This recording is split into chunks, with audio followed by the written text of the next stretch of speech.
for that. Good evening, everyone. It's a pleasure to be here. And more so because as I stand here, I realize that you and I are more similar than you think. You see, as I look back, when I was 2 years old, just like when you were 2 years old, we had so much in common. We developed and grew in the same way. We underwent the same phases of development. And as toddlers, we started recognizing ourselves in the mirrors, understanding our individuality, and developing our sense of self. Until one day, we realized we were our own beings. Indeed, at that young age, you and I, and every one of us here, had an existential crisis. We discovered our souls were no longer part of a greater universe. We remained connected to it, but we were now autonomous. We developed self-concept.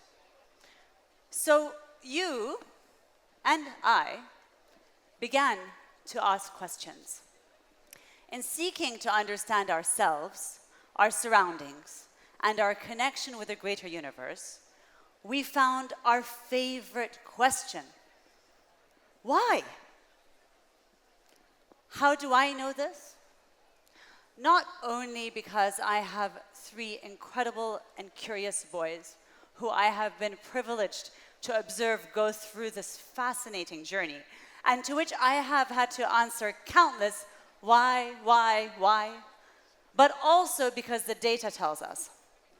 Studies show that children between 14 months and 5 years ask, on average, 107 questions a day. Between the ages of 2 and 5, that's 40,000 questions. Each of you and me asked 40,000 questions in those 3 years. And most of them were, why? At 2.5 years old, children's brains start exploding with new connections. They begin to understand how things work, how they're connected, how one causes the other. And when uncertainty rises and they become anxious, they ask, why? As their tool for safety in this unpredictable world. At this age, questioning for all of us is not just a habit. It's a way of learning, connecting, belonging. It's how our soul understands our interconnection with the universe from which we came. But soon, all that begins to change. I grew up, and I reached the grand old age of 4. Now, like you when you were 4, my world was still filled with questions, the height of curiosity. Before the noise of the world began to creep in, it was an age I could still throw temper tantrums if I didn't get my way. But my questions changed in line with my development, as did yours. Harvard psychologist Paul Harris shows that children's questions by age 4 are no longer just factual. We are all anthropologists, asking adults to help us categorize and label what we see, and we are scientists, turning rocks over, mixing things together. However, at 4 years old, I started to feel pressure and expectations. What do you want to be when you grow up? What will you wear to the birthday party? What will we have for dinner? What do you want to play? What did I want? Myself, or ego, began forming. The what started to dominate the conversations, and the why began to fade. Soon, my age doubled again. I went from 4 to 8.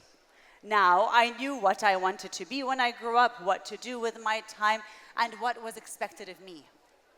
My sense of self and ego was on the right track. I knew what to achieve in order to gain the respect and admiration that I saw in others. But how? was I going to do that? In stepped my intellect. Like you, my intellect took shape, and the dominant question became, how? How do I succeed? How do I master this subject? How do I convince someone? In short order, and with deep gratitude to my intellect, I became a master of the how and of time management, scheduling my weekends and holidays into 30-minute blocks to ensure that I could cover all my hows and achieve all my whats. From the ages of 8 to 18, the whats and hows deepened. It became identity, grades, ego, school.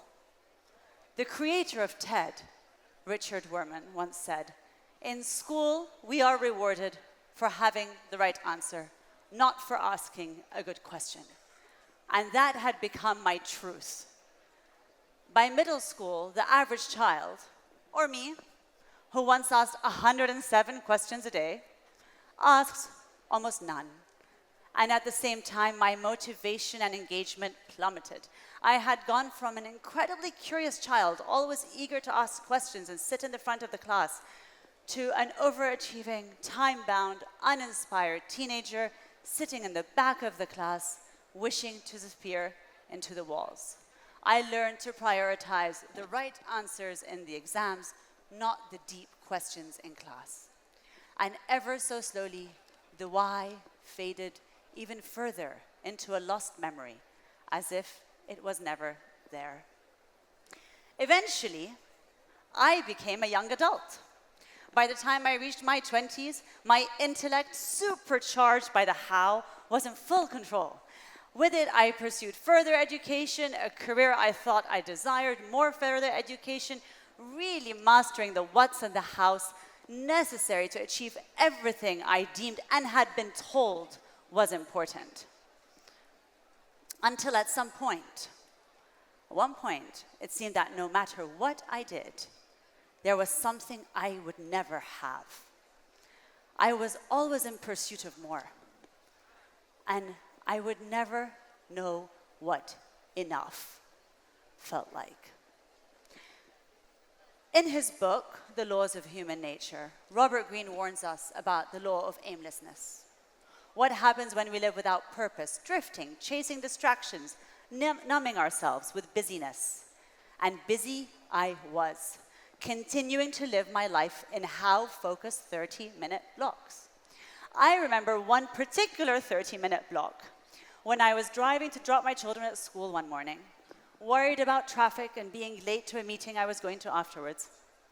As I was half paying attention to my boys, half to the traffic, and half to my work, yes, 3 halves for working parents, my middle child, staring out of the car window, waiting for the traffic to start flowing, asked me a simple question that forced me to pause. It was probably the hardest question he had asked me yet. "Mom, why do you do what you do?" I knew what I did. I knew how I did it. I knew I loved it. But I had not for many, many years asked myself why. I struggled to find the words in that moment, now feeling grateful for the traffic that was allowing me to take pause. I knew I had the answer, but I had to work hard to find it. Slowly, my memories came back. The answer I knew was within me, starting to emerge. I started remembering. The silence in the car, as he now looked at me, eagerly waiting for my answer, was deafening. The hope and sparkle in his eyes as he waited for my words, my wisdom, my why. The simple questions in life are often the hardest. As I began to answer him, I began to reconnect with my soul. In the search for my why, the rediscovery of it, I eventually discovered something extraordinary. I discovered an abundance, a source of energy and resilience I had forgotten existed. The same abundance of energy and flow when you witness a young 5-year-old endlessly running in circles over and over, or dancing, as if the universe was fueling its energy, as if there wasn't a care in the world. In reconnecting slowly to my why, I connected to something greater than me, Life began to feel less like effort, more like flow. When we do this, we move with the current of the universe and life force rather than against it. That connection brings abundance, energy, and a quiet joy that cannot be manufactured by willpower alone. In finding my why, I found my flow, a place where work became play, where effort turned into joy, and service became a privilege. And I realized that my why can only exist through others. It's not about me, it's about being in service, about enabling others, about the interconnectedness that brought us here in the first place. Nietzsche captures it in a single sentence when he says, "He who has a why can bear almost any how." Yet adulthood makes this so difficult. By the time we are fully grown, we have been trained out of asking why. Society has taught us that efficiency is the same as meaning, that productivity is the same as purpose, but the truth is that they are not. So the work of adulthood is, in many ways, the work of unlearning. Unlearning the idea that busyness equals value. Unlearning the idea that achievement equals purpose. Unlearning so that we can hear the soul's question again. Why? When that happens, we begin to see the importance of creating space. Breath work, silence, putting the phone away, blocking out the noise. In the moments between each breath, in the brief yet deep stillness, we begin to hear the question, why am I doing this? Why does this matter? Why is this beyond me? Because when we are clear on our why, life itself changes. Purpose provides direction and focus. It deepens fulfillment. It fuels motivation. It creates a journey where we spend our time in the service of why, not just for ourselves, but for those we're privileged to share our space with. I looked up into the rearview mirror at those curious, big, brown eyes, and I tried to answer, wondering how I could explain all of this to a child and wondering if he'd understand. Habibi, I work because what I do matters to other people. I've been blessed with education, with knowledge that I can share, that other people can learn, they can build their companies, they can achieve their dreams. Having knowledge and experience is a privilege, and being able to share it to empower others is a gift and a duty.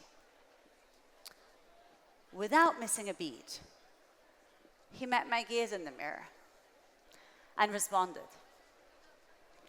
"So, like Spider-Man, Mommy?" "Spider-Man?"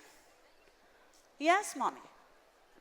With great power comes great responsibility." I smiled. "Yes, my love, like Spider-Woman." My eyes teared. His youth, simplicity, his age, he had not yet learned. He knew exactly what I meant. He was still connected. I prayed that he would remain so. My son unknowingly had brought me back to why. Now, in my 40s, the why question resurfaces in new and unexpected ways and times. It might be about raising these children, it might be about creating music, it might be about serving community.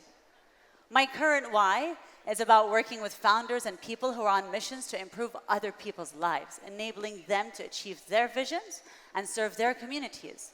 Often, my intellect continues to drive me and lead me with how, and there are times that what is the driver.